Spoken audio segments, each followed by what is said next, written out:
नमस्कार, मैं विजयलक्ष्मी, सहायक आचार्य राजनीति विज्ञान, गौरी देवी राजकीय महिला महाविद्यालय अलवर। और हम अध्ययन कर रहे थे दक्षिण पूर्वी एशियाई राष्ट्र संस्थान यानी आसियान के बारे में। और आज इस वीडियो में हम जानेंगे आसियान की शक्तियाँ एवं अवसर और उसके समक्ष आने वाली चुनौतियों और भारत एवं आसियान के मध्य संबंधों के बारे में। आसियान दक्षिण पूर्वी एशिया का एक बहुत महत्वपूर्ण संगठन है। एकल रूप से अपने सदस्यों की तुलना में आसियान एशिया प्रशांत व्यापार, राजनीतिक और सुरक्षा मुद्दों को बहुत ज़्यादा प्रभावित करता है। ये दुनिया की तीसरे सबसे बड़ी जनसंख्या को समाहित करता है, जिसमें आधी से अधिक जनसंख्या 30 वर्ष की आयु से कम है। अगर हम इसके आर्थिक परिदृश्य को देखें तो ये दुनिया का तीसरा सबसे बड़ा बाजार है, यूरोपीय संघ और उत्तरी अमेरिका से भी बड़ा बाजार, एशिया की तीसरी और विश्व की छठी सबसे बड़ी अर्थव्यवस्था। इसके अलावा मुक्त व्यापार समझौते के साथ ही चीन, जापान, दक्षिण कोरिया, भारत, ऑस्ट्रेलिया और न्यूजीलैंड के साथ भी समझौते किए गए। वैश्विक स्तर पर चौथा सबसे लोकप्रिय निवेश का लक्ष्य है। आसियान की वैश्विक निर्यात में भी लगातार हिस्सेदारी बढ़ती जा रही है। 1967 में जो 2% था, 2016 में 7% हो गया। ये आसियान के आर्थिक संभावनाओं के लिए व्यापार के बढ़ते महत्व को दर्शाता है। आसियान सिंगल एविएशन मार्केट और ओपन स्काईज नीतियों ने इसकी परिवहन और कनेक्टिविटी क्षमता को भी बढ़ाया है। इसके अलावा साझा चुनौतियों से निपटने के लिए आसियान ने जरूरी मानदंडों का निर्माण करके और तटस्थ वातावरण को बढ़ावा देकर क्षेत्रीय स्थिरता में भी योगदान दिया। लेकिन अवसरों के साथ इसके सामने बहुत सारी चुनौतियां भी दृष्टिगत होती है। एकल बाजारों की आर्थिक और सामाजिक स्थिति में क्षेत्रीय असंतुलन हमें यहाँ दिखाई देता है। आसियान सदस्य राष्ट्रों के बीच अमीरी और गरीबी का अंतर बहुत ज़्यादा है और आय असमानता भी अधिक है।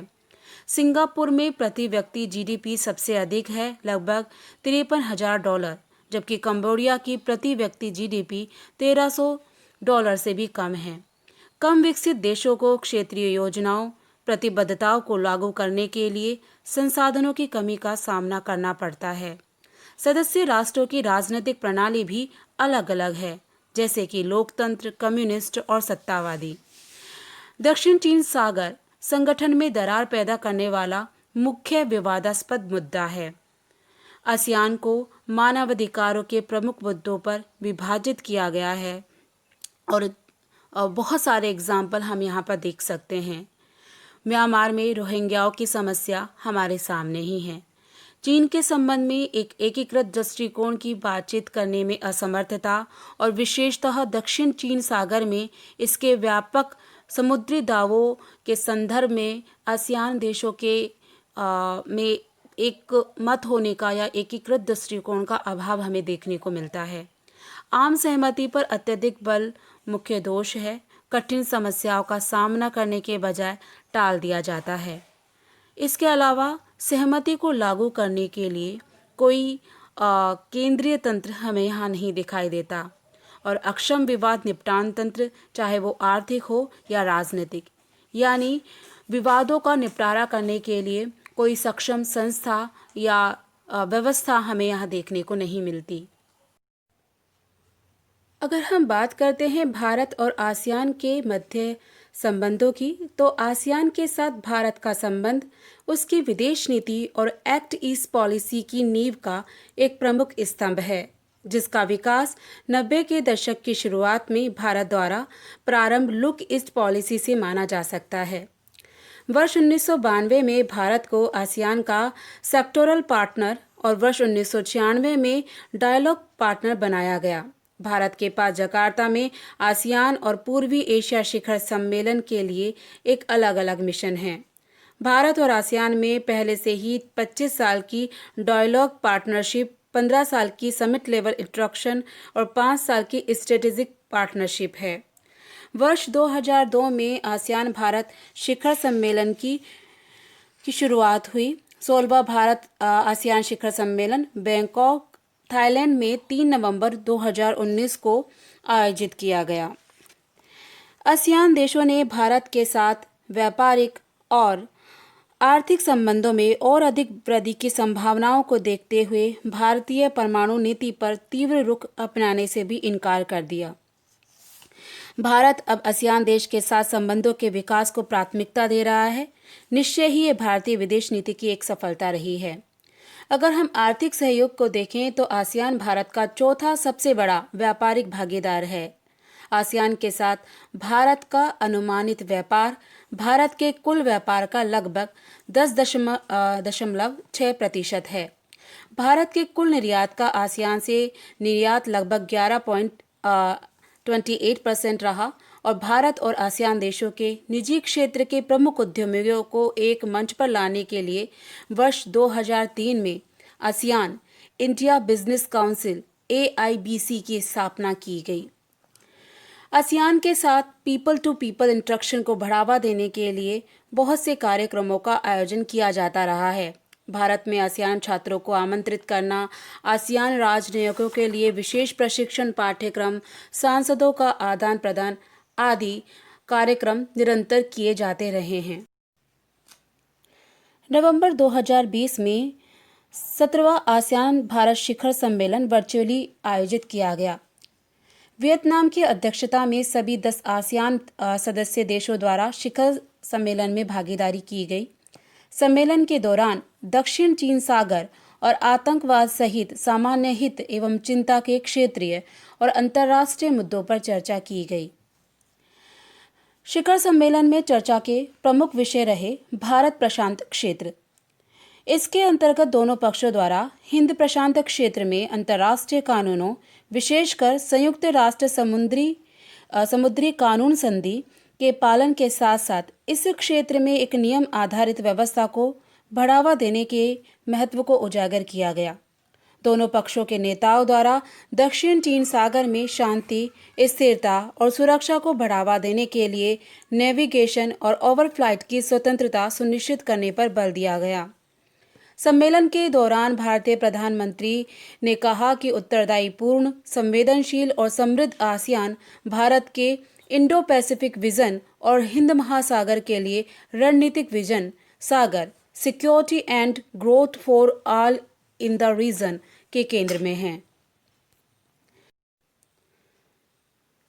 इस शिखर सम्मेलन के अंतर्गत एक्ट ईस्ट नीति को केंद्र में रखा गया।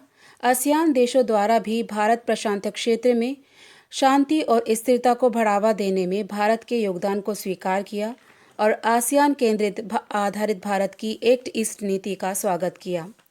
भारत आसियान कनेक्टिविटी के लिए भारतीय प्रधानमंत्री द्वारा आसियान देशों और भारत के बीच अधिक से अधिक भौतिक और डिजिटल कनेक्टिविटी के महत्व को भी ध्यान दिया गया और इसके लिए $1 बिलियन की क्रेडिट लाइन के भारत के प्रस्ताव को दोहराया गया। आसियान और भारत द्वारा वर्ष 2021 और 25 के लिए नवीन आसियान भारत कार्य योजना को अपनाए जाने का प्रस्ताव भी रखा गया। आसियान भारत कार्य योजना शांति, प्रगति और साझा समृद्धि के लिए आसियान भारत सामरिक भागीदारी के क्रियान्वयन हेतु मार्गदर्शन करती है। इसके अलावा भारतीय प्रधानमंत्री द्वारा कोविड-19 महामारी के प्रति आसियान देशों द्वारा व्यक्त की गई प्रतिक्रिया की सराहना की गई और कोविड-19 आसियान रिस्पांस फंड में $1 मिलियन के योगदान की घोषणा भी की गई। RCEP, मैंने लास्ट वीडियो में RCEP यानी क्षेत्रीय व्यापक आर्थिक भागीदारी, रीजनल कॉम्प्रिहेंसिव इकोनॉमिक पार्टनरशिप के बारे में बताया था। ये भी बताया था कि भारत RCEP समझौते से बाहर हो गया, लेकिन इसके बावजूद आसियान भारत द्वारा व्यापार बढ़ाने पर सहमति व्यक्त की गई। अंतर्राष्ट्रीय राजनीति के कतिपय विद्वानों का मत है कि मोटे तौर पर आसियान का कार्य और भूमिका मंद और निराशाजनक रहा। आसियान की तुलना यूरोपियन साझा बाजार से करते हुए उनका विचार है कि ये संगठन सदस्य राष्ट्रों में वह आर्थिक और अन्य प्रकार का सहयोग तीव्र गति से नहीं बढ़ा पाया है। आर्थिक सहयोग में आसियान की गति मंद होने के कारण सदस्य राष्ट्रों के पास आवश्यक पूंजी और क्रय शक्ति का कम होना है। सदस्य देशों के हितों में टकराव के कारण उनके बीच कई अंतर्राष्ट्रीय विवाद भी उठते रहते हैं। यह भी आरोप लगाया जाता है कि आसियान देशों का झुकाव पश्चिमी देशों की तरफ अधिक रहा है। आसियान के सदस्य राष्ट्रों में विदेशी सैनिक अड्डे भी मौजूद हैं। इन सभी आलोचनाओं के बावजूद आसियान एक असैनिक स्वरूप का संगठन है।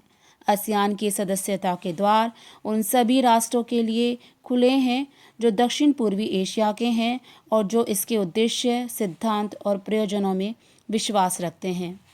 आसियान के सदस्य राष्ट्रों की जनता उसको एक मशीनरी के रूप में मानती है जो एक देश की जनता को दूसरे देश की जनता से जोड़ती है।